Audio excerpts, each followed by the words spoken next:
yang kedua tentang tugas dan peran guru, kemudian yang ketiga tentang manajemen berbasis sekolah. Untuk poin yang pertama adalah tentang supervisi akademik IPA. Dalam proses manajemen sekolah pasti kan ada supervisi akademik gitu ya Pak, di mana supervisi akademik itu kan serangkaian kegiatan yang membantu guru dalam mencapai proses tujuan-tujuan yang ingin dicapai dari sekolah ini. Nah, apakah supervisi akademik itu sudah dilaksanakan di SMA 12 ini? Untuk supervisi akademik sebenarnya tujuannya adalah memberikan bantuan terhadap guru oleh kepala sekolah atau tim yang dibentuk.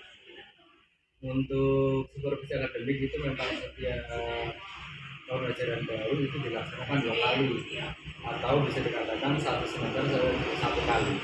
Dan untuk yang supervisi akademik memang sudah dilaksanakan baik di ini baru sekali yaitu di semester 1. Ini kan baru semester 1 kita sudah melaksanakan itu kemarin sekitar bulan Oktober sudah dilaksanakan. Ya, jadi pelaksanaannya itu dilaksanakan selama 1 tahun ajaran itu 2 kali yaitu semester 1 dan semester 2, semester 1 1 kali, semester 2 1 kali, dan ini baru dilaksanakan untuk yang semester 1 kemarin bulan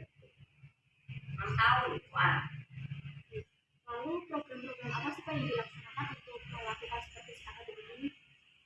Biasanya dilaksanakan ada yang dinamakan pra-supervisi, kemudian pelaksanaan, dan kemudian pasca.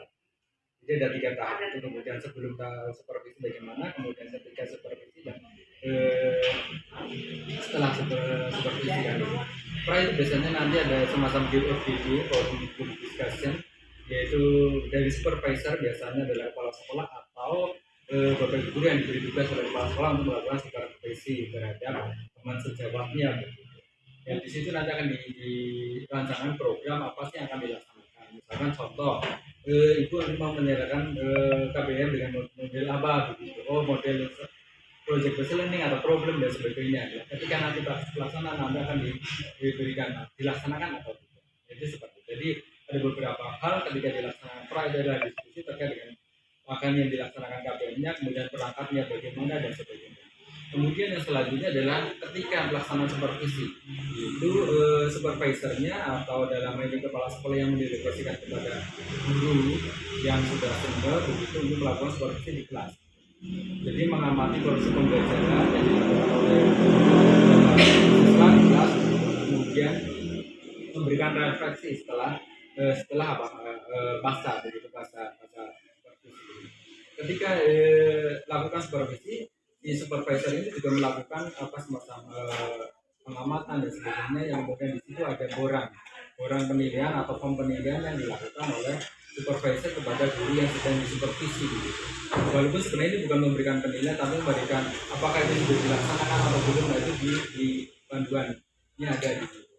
Dan setelah kemudian supervisi selesai, baru kemudian juga ada diskusi lagi apa sih yang perlu dibantu, kemudian apa sih kekurangannya di situ. Ini supervisornya dalam hal ini kepala sekolah atau yang mendelegasikan kepada guru yang teman sejawat atau yang lebih senior itu kemudian memberikan refleksi kekurangan ketika proses pembelajaran apa, mungkin ada yang dilaksanakan persepsinya belum muncul dan sebagainya, kemudian model pembelajarannya kan belum dilaksanakan secara optimal dan sebagainya, termasuk manajemen kelasnya bagaimana.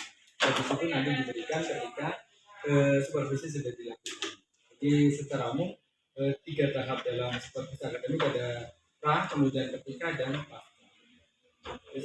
Berarti tadi kan ada borang gitu ya. Berarti sudah ke siswa-siswa atau gimana? Itu borangnya diberikan kepada dipegang oleh supervisornya.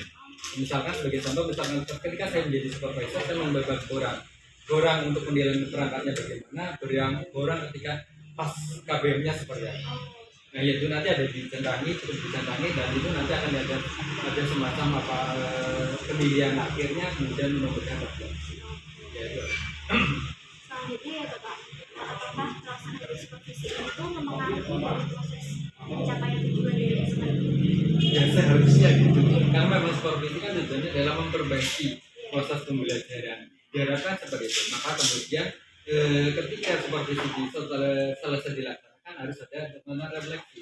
Oh ibu kekurangannya di sini, kekurangannya di sini, kelebihannya di mana. Itu dengan tujuan seperti itu. Ketika refleksi sudah dijalankan, diharapkan nanti di dalam KBM berikutnya kan ada perubahan perubahan tentunya ke arah yang lebih baik. Oh, kemarin saya belum melakukan apresiasi, maka di bagian berikutnya harus ada apresiasi dan seterusnya sesuai dengan apa yang dituliskan di dalam perangkat pembelajaran dan sudah disepakati ketika supervisi belum dilakukan.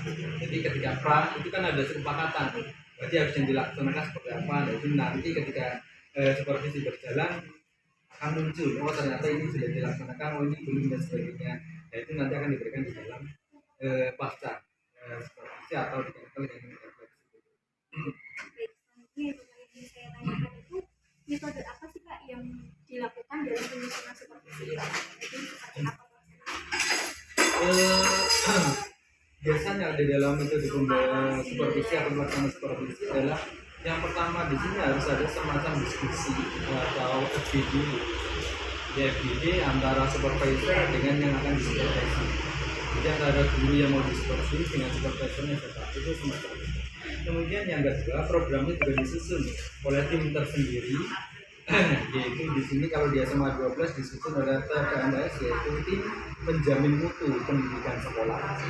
Itu nanti akan disusun, baru kemudian disusun perangkat-perangkat supervisinya, terutama adalah seperti contoh orang pemilihan perangkatnya, kemudian orang ketika pelaksanaan supervisinya, yang kemudian itu nanti diberikan kepada supervisornya.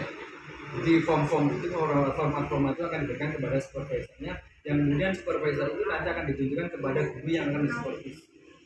Nah, ini yang harus ditunjukkan kepada gurunya. Dan di situ nanti akan muncul diskusi antara guru dengan supervisornya ketika pelaksanaan supervisi akan dilakukan. Jadi seperti itu. Jadi metodenya sebenarnya diskusi, kemudian semacam FGD begitu dengan baik dengan guru maupun dengan supervisor. Baik, lalu kan biasanya kayak ada evaluasi gitu. Itu kan berarti semacam kayak penilaian. Kalau di SMA ini sendiri itu biasanya dilakukan seminggu sekali atau 1 bulan sekali. Untuk supervisi evaluasi terhadap supervisi pelaksanaan supervisi biasanya langsung begitu kemudian pelaksanaan, kemudian langsung refleksi penilaian. Ya biasanya nanti ada yang sifatnya klasikan bagi secara individual, misalkan saya mensupervisi siapa begitu, begitu selesai saya ajak diskusi langsung acara begitu. Ada juga yang dilaksanakan secara kolegial, jadi secara berkelompok.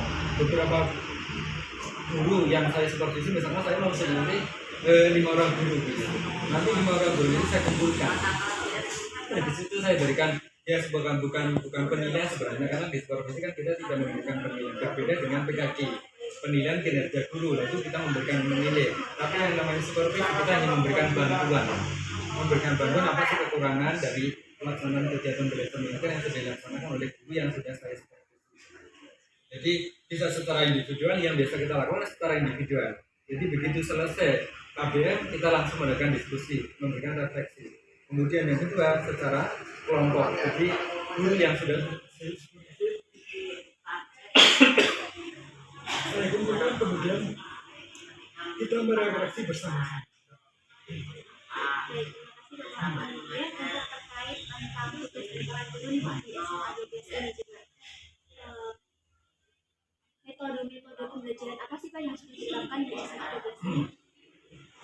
Kalau metode kan bervariasi ya, bisa ceramah, kemudian ada diskusi atau kolaborasi antara penama diskusi, kemudian tanya jawab dan sebagainya. Itu yang namanya metode pembelajaran. Jadi itu sangat tergantung dari guru yang mau mengajar. Itu juga sangat terkait dengan materinya.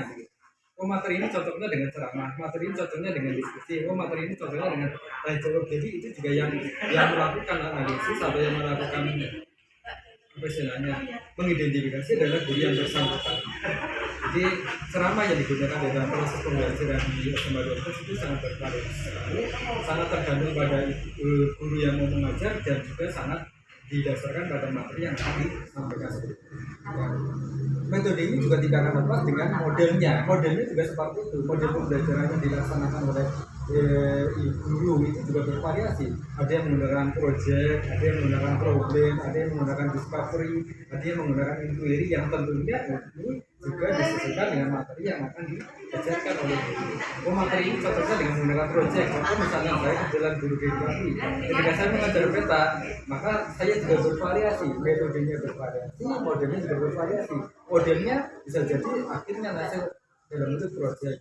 Awalnya menggunakan problem, kemudian pertemuan kedua dan selanjutnya mungkin saya menggunakan problem dasar ini. Misalkan dengan cara bagaimana dia ada permasalahan-permasalahan yang dia hadapi, kemudian kita sampaikan kepada peserta didik, biarkan peserta didik yang mencari solusinya. Kemudian pertemuan berikutnya saya gunakan project gitu. Project apa membuat peta. Jadi contohnya seperti itu. Jadi sangat masalah metode, masalah model pembelajaran yang dilaksanakan di SMA 12 itu memang sangat bervariasi sesuai dengan karakter guru, kemudian juga karakter dari materi yang akan disampaikan. Kemudian ya Pak, kalau di perkuliahan itu kan ada ya kayak dosen yang sudah sangat fokus gitu, contohnya kayak di laboratorium. Apakah di sekolah ini kayak sama gitu Pak? Atau mungkin di laboratoriumnya sudah kayak ada teknisinya atau yang memang benar-benar fokus di laboratorium? Oh iya, kalau di SMA 12 untuk laboratorium itu ada langsung laborannya. Istilahnya kalau di kami namanya laboran. Ada juga guru yang menghandle begitu. Jadi guru itu nanti dia akan membawa beberapa laporan. Jadi ada guru yang memang diperbantukan atau diberi tugas tambahan untuk menjadi atau koordinator di laboratorium. Satu laboratorium itu nanti akan dikoordinatori oleh satu guru. Di samping juga nanti akan dibantu oleh laporan. Di samping itu ada laporan, kemudian ada koordinator, juga ada kepala laboratorium. Ini juga nanti akan membantu. Jadi setiap laboratorium itu nanti ada laporan, kemudian ada kepala laboratorium dan ada koordinator. Itu kalau yang kepala laboratoriumnya adalah guru, kemudian koordinator laporan juga. Kalau yang laporan sendiri biasanya dari staf.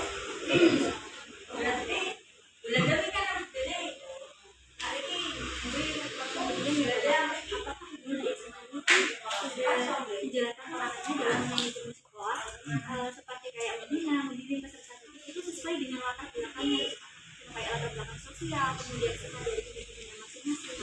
Iya, kita sudah melaksanakan manajemen itu baik guru secara umum maupun wali kelas, kemudian juga BK.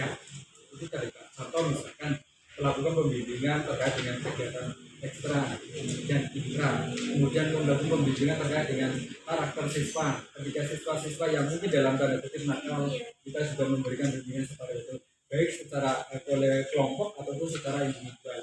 Biasanya ini tidak bisa bekerja sendiri seorang guru, tapi biasanya bentuknya tim.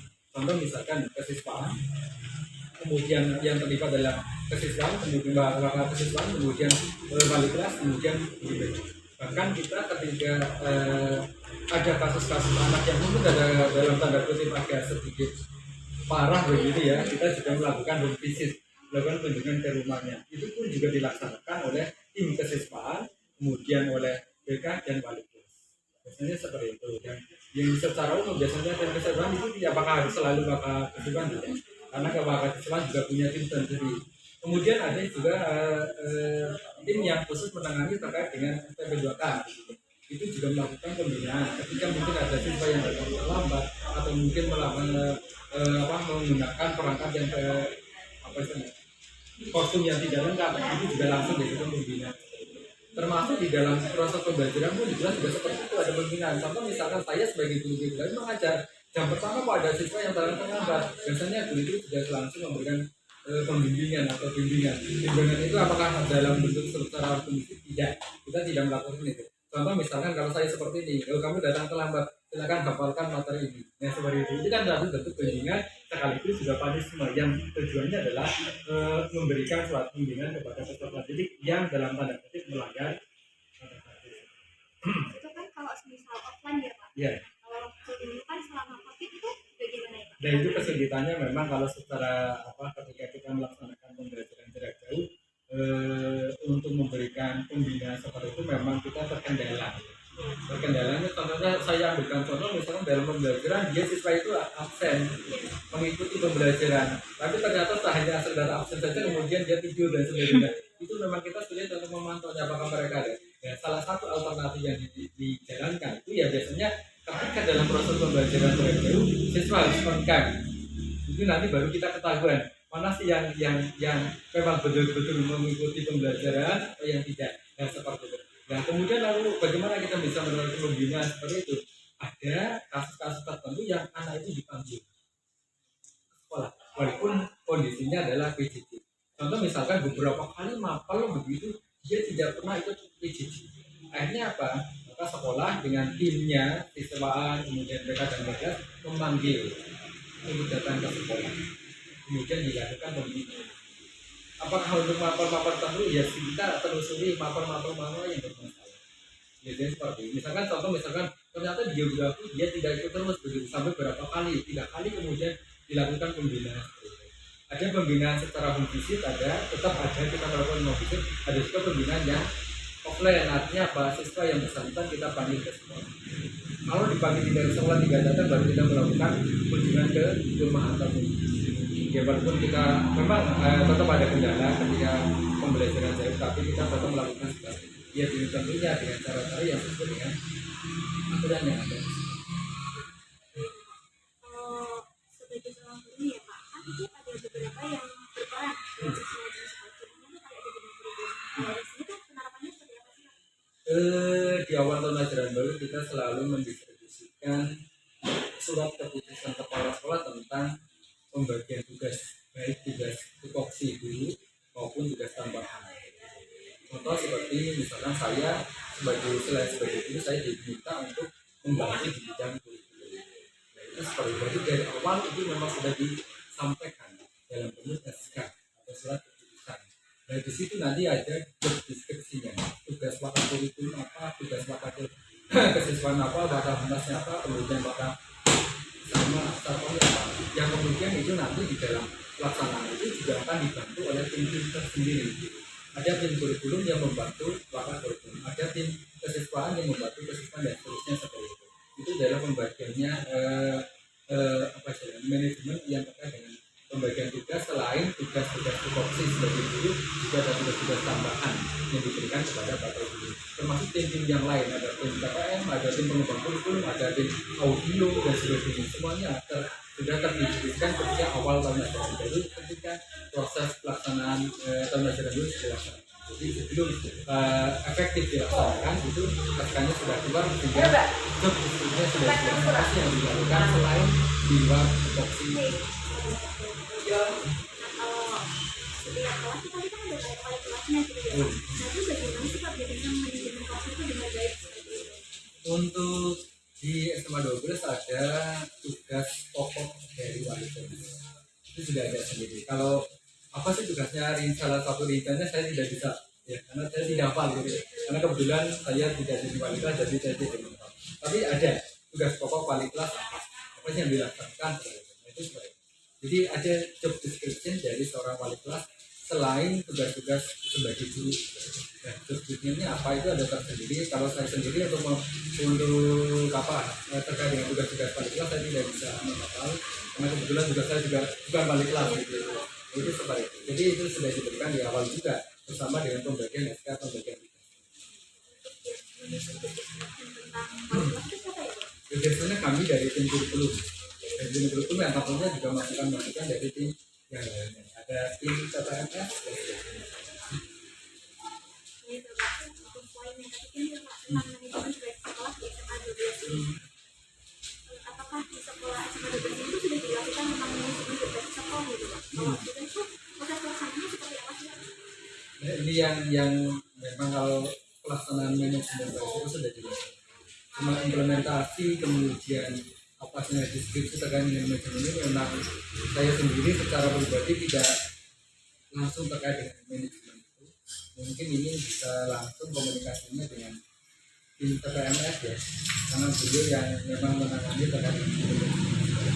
Atau juga nanti langsung bersumber dengan pakar, baik itu pakar kurikulum maupun pakar humas ataupun pakar siswa dan sarper yang memang membahas terkait manajemen sekolah. Karena biasanya untuk perumusan manajemen sekolah yang akan dilaksanakan itu biasanya yang berkecimpung di situ, yang Jam pelajaran kelima dimulai. punya The potensi fifth di mana lesson dia memang is itu bakat started. yang kemudian meningkatkan kehidupan. Kalau saya hanya sekedar membantu kurikulum saja, jadi saya tidak bisa memberikan apa istilahnya alternatif jawaban yang pasti karena memang saya tidak terlibat langsung di sana. Jam Tapi kalau pelajaran untuk kelima pelaksanaannya sudah dilakukan. dimulai. The fifth lesson is started. Sebenarnya yang di faktor pendukung terkait dengan manajemen sekolah adalah yang paling utama di sini adalah warga sekolah itu sendiri. Warga sekolah itu kan banyak, ada kepala sekolah, kemudian guru, kemudian tata kerja, samping juga ada siswa. Kemudian yang kedua adalah sarana dan prasarana. Itu juga menjadi faktor utama dalam pelaksanaan manajemen.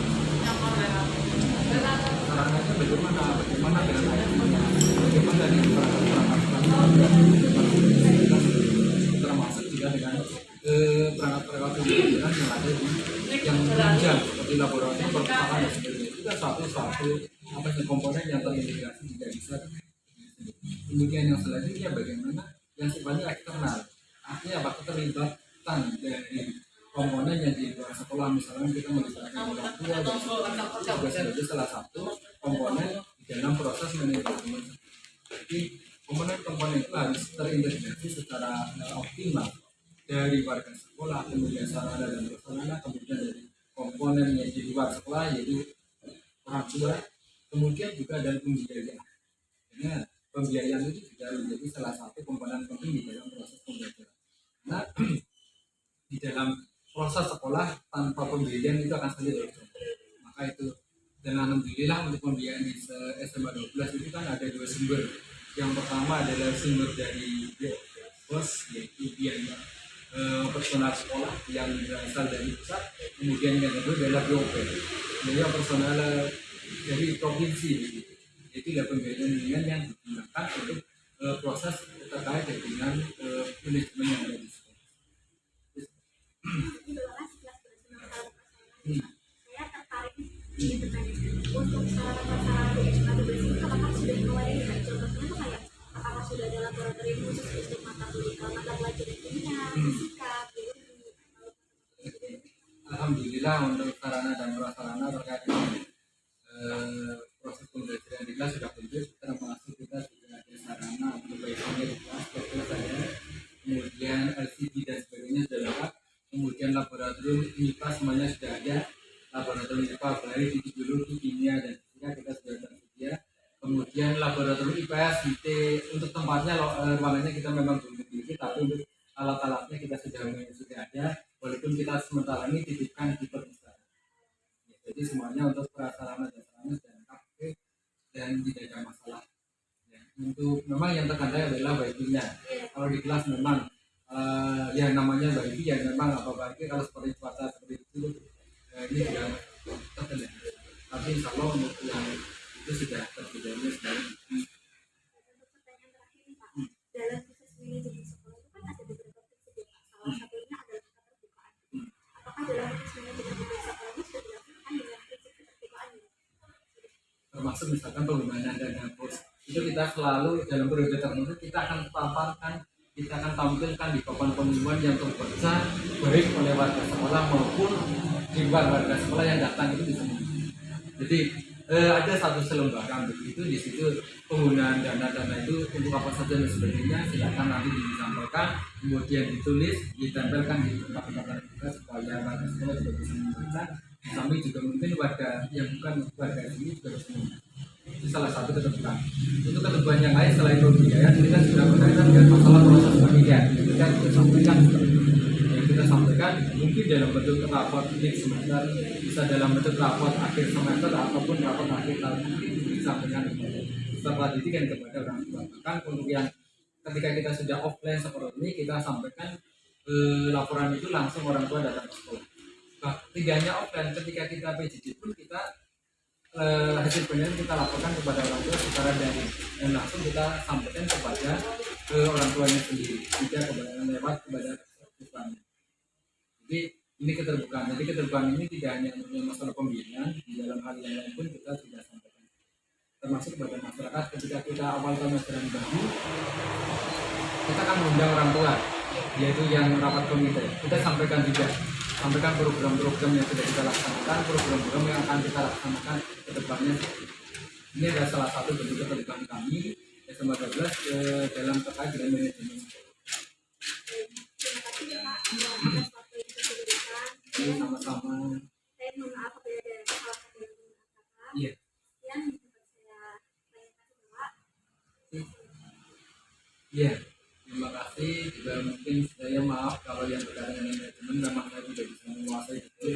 Jadi saya tidak bisa memberikan apa ya argumentasi atau jawaban yang mungkin yang diharapkan, karena memang saya menyadari betul keterbatasan saya berkaitan dengan pengetahuan saya, kapasitas saya terkait ini.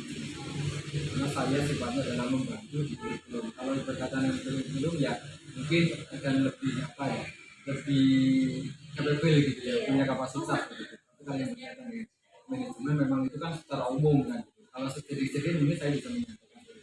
Jadi maaf kalau memang tidak bisa memberikan sesuatu yang terkait dengan manajemen yang tidak bisa secara apa ya sempurna gitu. Nih, Terima kasih sekali lagi Bapak. ini sama-sama.